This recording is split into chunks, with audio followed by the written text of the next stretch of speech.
onde ele está colocando. Oi? Na Vila Romana, na Lapa, Eu moro. sabe? Aquelas casas que a gente está verticalizando com prédios de alto padrão. As pessoas que moram ali há muito, muito tempo, elas têm de vender as suas casas, elas não conseguem comprar ali. Então, existe uma retirada obrigatória e que faz muito mal para os velhinhos, assim, os mais idosinhos, que a cabeça não acompanha. Então, os filhos estão assim, colocando em asilos, colocando em lugares para cuidarem deles. Surgem muitas casas, viram repouso, casa de repouso para acolher, porque é um disparate como funciona. Quem que vai comprar um apartamento com muito dinheiro ali? Eles não têm. Nessa região, os desférios são uma memória do trabalho nessa região que a gente fala. Lá também tem o pessoal que trabalhava nas fábricas, lá no comércio, lá, esses velhos estão todos por ali ainda. E você tem toda uma mudança na forma de usar a cidade, que as pessoas vivem o tempo inteiro dentro de um córrego, né? Fechado, com ar-condicionado ou sem ar-condicionado, engraçado, com medo do que está fora, passa, sai, entra no elevador, sobe, desce, entra numa sala fechada, climatizada, vai para casa, assiste televisão, vai para o shopping, não sei o quê. É uma forma de relacionar com a cidade. Eu não estou nem entrando ainda no juízo de valor, embora na minha narrativa é claro que eu estou estabelecendo um juízo de valor sobre isso, mas é uma forma de relacionar a cidade totalmente diferente daquela em que tinha uma vida na rua, que tinha uma história do lugar que desaparece assim.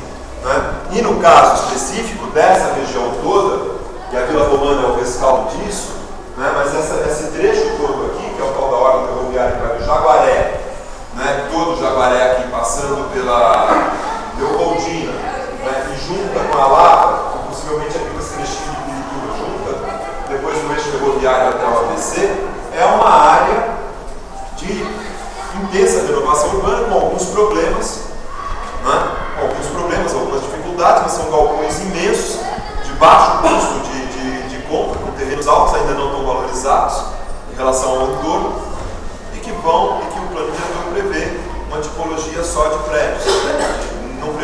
Não concebeu uma tipologia arquitetônica que trabalhasse ali. Eu até fiz uma proposta de emenda ao plano diretor para que houvesse isso, mas o plano diretor, no frigir dos ovos, dos acordos, das tensões que ele tem que fazer, ele não incorporou um modelo diferenciado para fazer a renovação desse trecho, porque dizer não haverá a renovação desse trecho é ridículo, é uma área privilegiadíssima. Mas qual é a renovação que interessa? Essa que é toda igual pela cidade, né? Ainda que você fale de fachada ativa e outras coisas, na verdade isso não muda, você cria um espigão ali, né? Você vai falar que isso é modernidade, sim, mas é mais uma vez a perda desse passado. Há muitas discussões interessantes sobre isso, porque esse passado que hoje a gente estaria defendendo é um passado que conta das injustiças, dos sonhos, dos mitos de progresso da cidade, mas ele foi construído também sobre um outro passado que já desapareceu, que eram as chácaras que haviam ali, em alguns lugares até chácaras de recreio e tal. Tá? Isso não quer dizer que por conta disso a gente não deva se preocupar qual é o desenho que a gente quer para a cidade hoje, que a gente tem que lutar pela qualificação desse desenho. O fato é que há uma interação entre o que acontece nos lugares e o que acontece numa região mais ampla de funcionamento da cidade, vamos dizer assim, tá? Dessas dinâmicas. Euler, só deixa eu fazer uma pergunta, porque você retoma a história da Vila Madalena. É engraçado, quando eu fiquei vendo o plano diretor, eu imaginava uma coisa não desse jeito que todo mundo fala. Quando tem uma verticalização, eu não imagino, por exemplo, que seja num lote ou que seja numa quadra, eu não imagino uma coisa com muro fechado. Eu imagino uma coisa verticalizada, com essas fachadas vivas, com caminhos entre os prédios. Você atravessa pelo meio das quadras. Está propondo isso. Porque, por exemplo, eu subo aqui, agora por isso que é bom, como eu digo, que eu gosto de andar, quer dizer, aqui tem um monte onde passava a água, que tem uma escada. Eu vejo essa verticalização dessa forma. Essa verticalização, eu acho que ela não chega a essa sutileza que você está falando, mas ele prevê essas fachadas ativas, o comércio no exterior, ele prevê. Eu lembro que os conjuntos habitacionais ali de São Mateus, a região de São Mateus, eles foram previstos o ter comércio no térreo e nunca aconteceu, estavam todos fechados, eu não sei porquê, não rolou, porque o desenho que aquilo gerou talvez não tivesse possibilitado. Não sei como é que está hoje, mas no momento em que eu estive lá há muitos anos, me espantou, porque você está em qualquer lugar da cidade, aqui, o cara abre, na garagem ele abre uma venda de alguma coisa, né? E lá, por alguma razão, quando eu fui, pelo menos não tinha. Então não quer dizer que o plano diretor prevê vá dar certo, mas ele prevê uma melhoria nesse desenho. Só que é só essa melhoria. Isso é um sonho quase modernista de arquitetura, né, que não estou dizendo que não melhora, mas eu estou falando, né, no cômputo geral da cidade, isso é problemático. Né?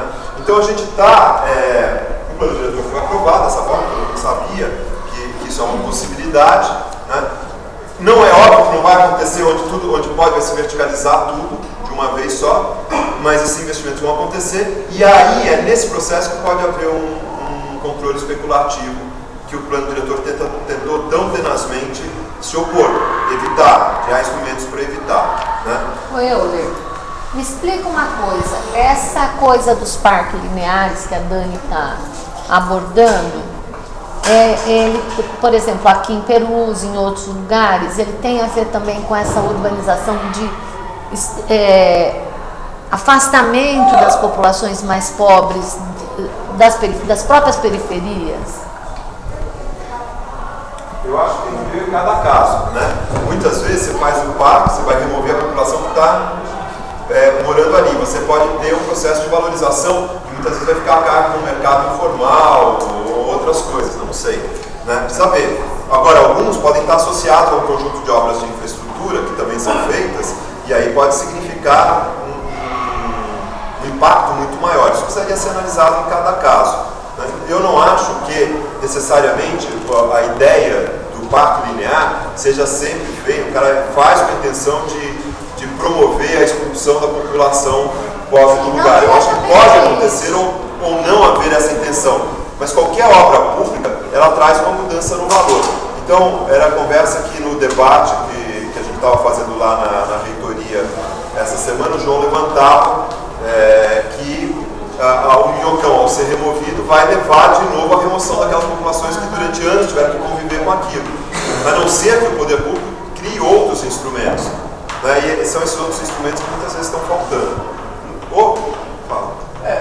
Na verdade, o Brasil tem um histórico de onde você põe o equipamento público ou alguma coisa que vai modernizar, melhorar, urbanizar melhor, as pessoas mais pobres são expulsas. Isso é muito normal. Então, por exemplo, o Parque Linear de Perus, nós estamos lutando para que ele não expulse a população que mora próximo do parque. Mas, em geral, essas obras, elas expulsam sim. Nas obras que aconteceram na Copa, na Zona Oeste, vai olhar lá no Itaquerão o que aconteceu. Aí é outra coisa. Então, talvez não todos os parques, mas existe essa coisa de expulsar os pobres, onde você melhora os equipamentos. Mas não que ele seja feito com a intenção de expulsar, nem sempre é isso.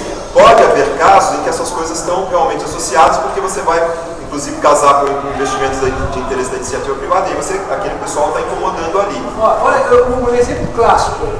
Existe um projeto de um parque na Vila Madalena, tá? E tem um córrego que praticamente não tem água, é uma vala, e existe um empreendimento muito grande, de alto padrão. E essa construtora, o que ela fez? Ela elaborou um projeto de parque linear nessa área onde passa essa vala, tá? Simplesmente para quê? Porque a fachada dela dá de frente para essa vala. E o que eles receberam dinheiro, tá? Do metrô, de compensação do metrô, a essa empresa, para fazer essa obra do parque lá na Vila Madalena. E tem uma certa população de lá que está contra a forma como eles estão fazendo esse parque. Mas é isso, eu tenho um grande empreendimento de alto padrão e naquele local onde as pessoas saem nessa sacada, não é muito legal de se ver. O que eu faço? Mudo esse local. Os exemplos são infinitos. O Pacto do Povo, que a Simone mostrou para a gente aqui, explicita isso. Ali na Cantareira, quando fizeram no fim da Penha Brasil o loteamento da Azevedo, da Imobel, fizeram um loteamento ali em cima, assim, na base da Cantareira, de alto padrão. Isso junto com a Operação Interligada, se chamava assim naquele momento, eu não lembro bem, removeram as favelas que estavam ali na beira da avenida, fizeram uma avenida grande, mas removeram a favela no trecho que precisava para fazer o caminho para o empreendimento. Então, no caso aí, removeu, levou para a habitação e tal, mas no caso aí foi uma ação, né, do empreendedor removendo aquilo que, na opinião dele, poderia prejudicar, as pessoas não queriam passar por uma faixa estreita ali entre as favelas para chegar no espaço. Foi uma via grande, entendeu? Essas coisas que são sacanagens, são sacanagens, né? Porque você não tem um controle social sobre essas ações real, né? Isso gera uma manipulação da vida humana, porque você está usando a vida humana sem qualquer freio, sem qualquer cuidado, em função apenas de um interesse econômico, e a sociedade não consegue lidar bem. No caso de... Bom, eu vou em frente, porque senão... Em 1905, isso daqui era a mancha urbana de São Paulo. Um tantinho aqui em Santana, você vê aqui bastante, aqui na Zona Leste, chegando aqui até a região do Belém, eu acho Tatuapé, ainda não, né? Você vê aqui em direção à Paulista, pouca coisa, 1905, e em direção a Lapa, alguma coisinha aqui, né? A sucessão desses mapas, em outros momentos, a gente já mostrou em detalhes todos eles, né? Isso aqui é só para fazer um link com a conversa que a Ana estava trazendo lá, e eu volto àquela discussão toda. Você tem aqui, nesse ponto aqui, você não tem uma representação de Perus, porque é um pontinho que não aparece na escala, na real, né? Nesse momento. Um pontinho mesmo. Tinha o quê? Uma pouca rua, umas casinhas, vocês viram as fotos. Então, nessa escala não aparece. Então, não necessariamente isso é uma omissão de representação, no sentido de, não, aquele lugar não existe, que muitas vezes acontece também. Não é necessariamente, tem que ver qual é o caso disso daqui. No entanto, você vê que esse local aqui está começando a sofrer um processo em função desse processo que está acontecendo aqui. Em outras aulas a gente mostrou já a urbanização da área central, como é que se deu a mudança de configuração da cidade. Então é interessante ir comparando a construção dessas diversas paisagens.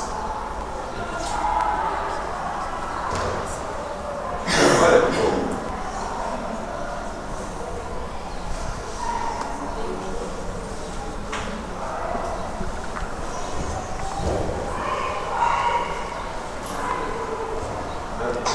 Então, ó, 1970, 6 milhões de habitantes. 1970 está muito perto, 6 milhões de habitantes. Em 2010, 11 milhões. Aí o pessoal fala, passou só de 10 milhões para 11 milhões, legal. Taxa de crescimento, pau, né? Tchau. Eu tinha de 6 milhões para 10 milhões, né? De 70 para 2030 anos, de 6 milhões para 10 milhões, dá o quê? 4 milhões de habitantes. É uma coisa inacreditável, né? Campinas tem quantos habitantes? Alguém saberia dizer? Ou Jundiaí? Ou... 1 milhão e pouco. Campinas tem 1 milhão e pouquinho. Não chega a 2? Não. Então, 4 milhões em 30 anos é algo inacreditável. Mas se você pensar bem, 1 milhão de habitantes quase, nesses outros 10 anos aqui, não é brincadeira também. Você pode falar da taxa, mas falar da taxa ilude sobre o processo que está acontecendo. 1 milhão de habitantes, você vai jogar uma Campinas dentro de São Paulo, sem qualquer possibilidade de investimento para isso esse tempo todo. Só uma coisa, sem contar que esse 1 milhão é só a cidade de São Paulo. Só a cidade de São Paulo, tem razão. A gente está falando de 20 milhões quando a gente está falando da mancha toda. Né? Então o que aconteceu? Obrigado. O que aconteceu nessa expansão que você tem aqui? Você tem um adensamento das áreas que já estão ocupadas, constrói mais um andar sobre a laje, pega aquele terreninho que sobrou, e uma pulverização de novas frentes. Né? Que é onde esse 1 milhão de habitantes vai prioritariamente morar sempre nessa região periférica. É ela que está crescendo, essa região sem infraestrutura. A Matilde contou aqui a história desse local, Dida também trouxe algumas informações sobre a história desse local. está aqui.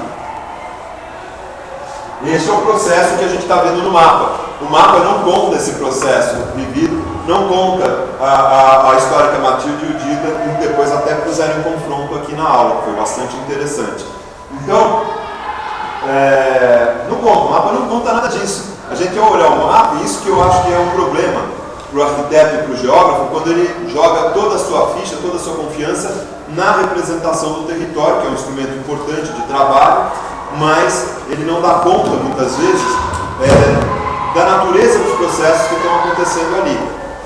Como também a mera explicação da estrutura social, do que está acontecendo no campo das estruturas sociais, não dá conta da vitalidade que está acontecendo ali, da história das pessoas que está acontecendo ali, que na verdade estão construindo esse processo. Outra coisa,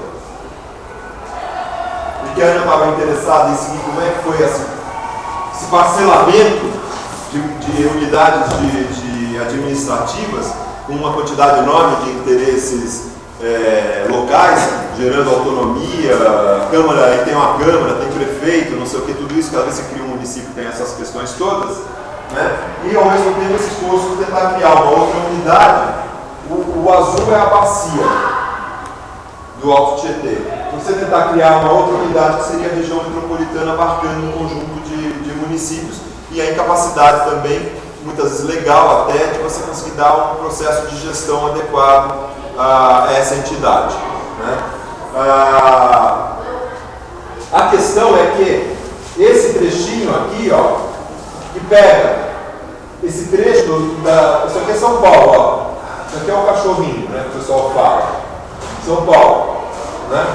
Esse trecho do município de São Paulo está dentro da bacia do Juqueri, que vai dar lá embaixo, lá de novo no Tietê. Certo? Vamos ver melhor. Então esse seria o zoom da bacia do Juqueri. Essa região aqui, ó, que seria o centro de São Paulo, aqui é o Jaraguá e a Cantareira, está faltando o Rodoanel aqui, ó.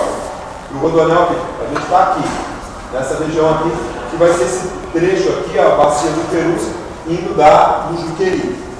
Tá certo?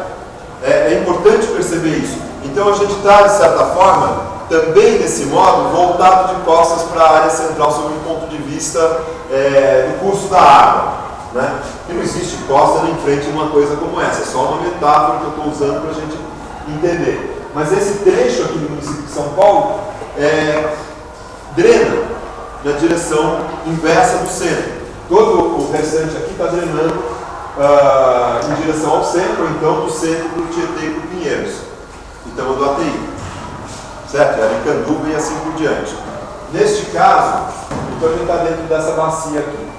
Aqui é o Parque do Juqueri também, que é muito importante, é uma reserva de cerrado, estudada-se inclusive com uma condição biológica muito peculiar, muito importante nesse parque. E aqui as bacias que a Ana já mostrou, só para voltar a ver, né? A nossa bacia vizinha, aqui,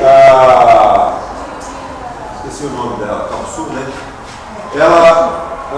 Onde está a Brasilândia, está aqui, ó, esse trecho aqui, né? E aqui você tem, então, essa bacia do Ribeirão Perus que pega esse trecho de Taipas, Perus, etc. e tal, né? No entanto, a divisão administrativa não dialoga com essa dinâmica das bacias, porque a gente vai encontrar que... Que bom, senhor.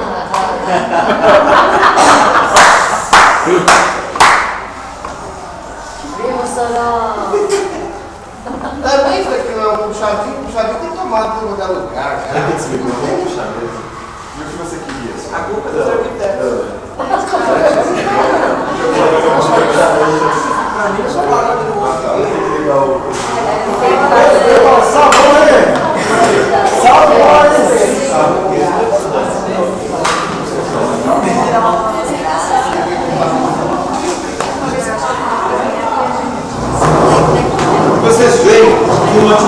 pensada pode apagar uma cidade inteira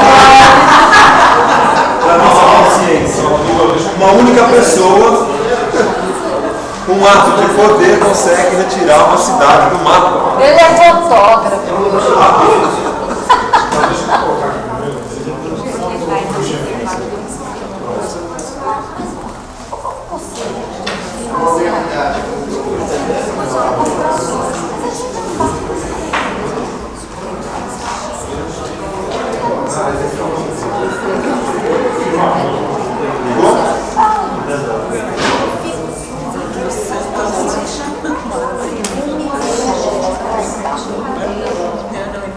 Gente, a compreensão desses processos que a gente falava antes, de como se dá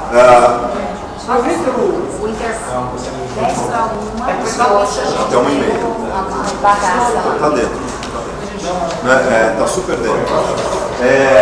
Esses processos que a gente estava falando, fizeram uma avenida nova, fizeram um parque novo, fizeram um centro de tecnologia, fizeram um centro de empresarial, fizeram uma área de logística, fizeram sei lá o que, e os investimentos, como eles são capturados, também investimentos públicos são capturados pela iniciativa privada, que você tem que ter isso, né?